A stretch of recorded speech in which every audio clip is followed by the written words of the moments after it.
ეს არის თერაპიული ზღაპრების და იგავების არხი. მე ვარ ფსიქოთერაპევტი ნინო კანდელაკი. დღეს გთავაზობთ თერაპიულ იგავს სახელად მიზანი.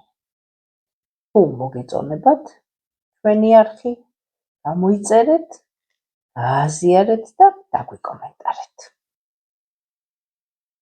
მიზანი. ეს იგავი ზრდასრულთათვის არის, თუმცა შეგიძლიათ ბავშვებსაც მოასმენინოთ. მიზანი. დრონა მშვენიერი მშვილდოსანი გახლდათ. ამ საქმეში მას მთელ დუნიაზე ბადალი არ ჰყავდა. მოწაფეებს რუდუნებით ასწავლიდა თავის ხელობას.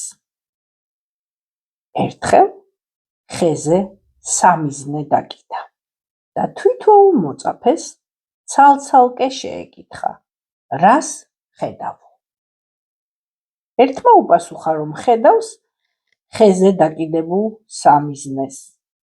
მეორემ კი თქვა, რომ ხედავდა ხეს, ფოთლებს, მზეს, ცაში მონავარდე ჩიტებს.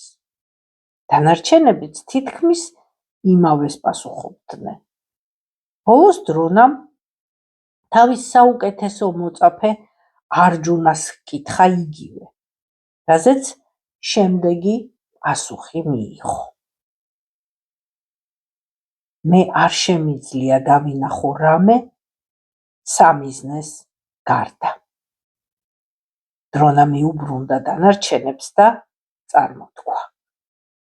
მხოლოდ ასეთმა ადამიანმა შეიძლება ისწავლოს მიზანში გარტყმა. აი ესეთი იყო ეს პატარა და ძალიან საინტერესო იგავი, რომელიც ძალიან დასაფიქრებელია, როდესაც მიზნისკენ მივდივართ, როგორ უნდა მოვიქცეთ და რა უნდა იყოს ჩვენთვის მთავარი. თქვენც მოგწერეთ, დაგვიკომენტარეთ ამ თემაზე და გამოიწერეთ ჩვენი არხი.